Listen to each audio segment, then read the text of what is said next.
ऐसा बाप नहीं चाहिए। एक बड़े शहर में रतनलाल अपनी बेटी संध्या और छोटे बेटे कुणाल के साथ रहता है।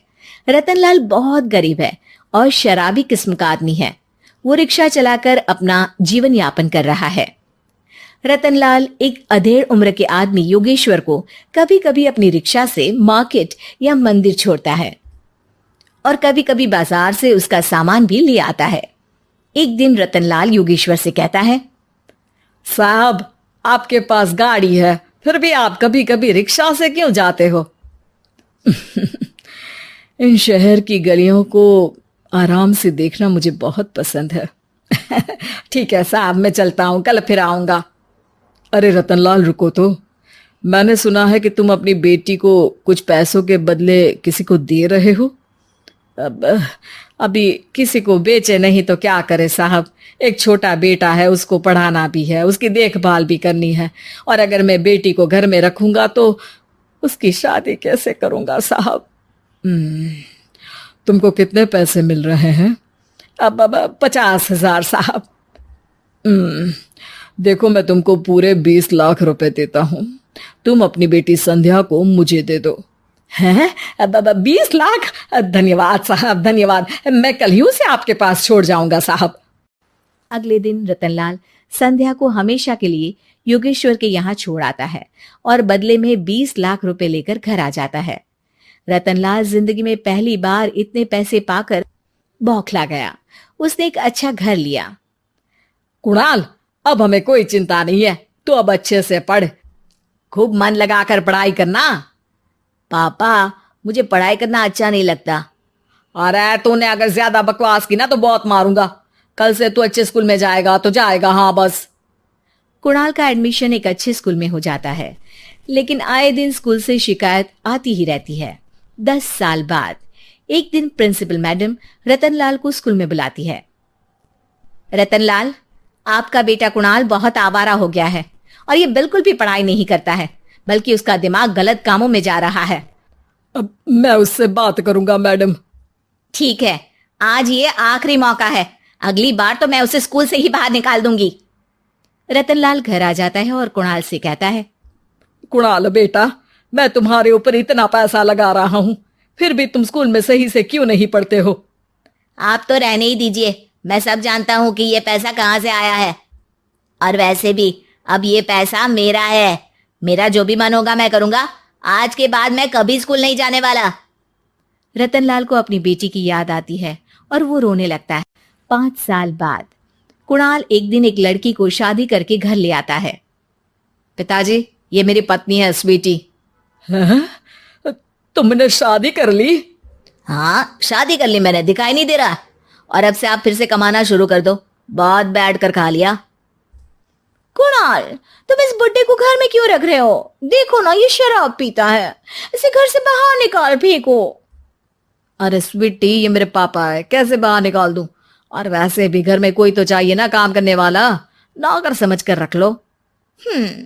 इस बुड्ढी को तो घर से बाहर निकाल कर ही रहूंगी मैं कब तक इसके लिए खाना बनाऊंगी।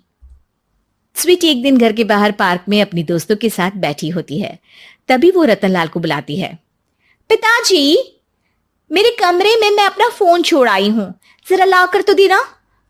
हाँ जरूर, अभी लेकर आता हूं। रतनलाल फोन लेकर आ जाता है। कुछ समय बाद स्वीटी के फ्रेंड्स भी चले जाते हैं। स्वीटी अंदर आकर शोर मचाती है। चोर चोर! कहाँ है चोर? मुझे तो यहाँ कुछ नहीं दिख रहा। अरे ये अलमारी खुली पड़ी है, जरूर किसी चोर ने ही खोली होगी। अरे कौन आया था यहाँ? यहाँ तो पिताजी आए थे बस।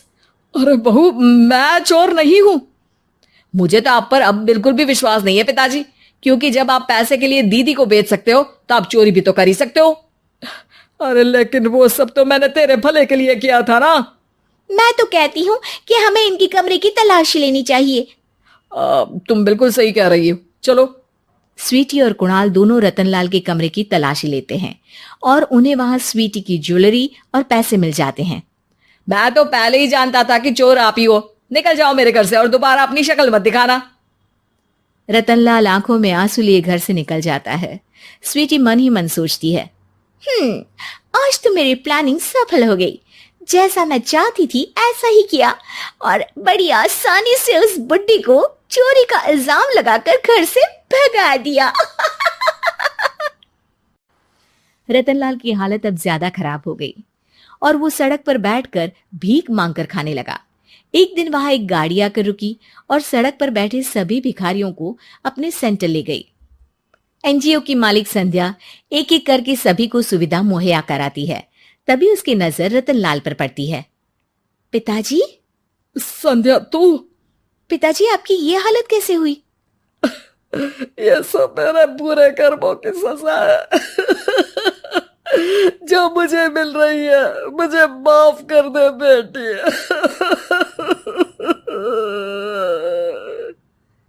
पिताजी, मैं आप पर बिल्कुल भी गुस्सा नहीं हूं, क्योंकि आपने मुझे यहां भेजकर अच्छा ही किया। मेरी जिंदगी बदल गई।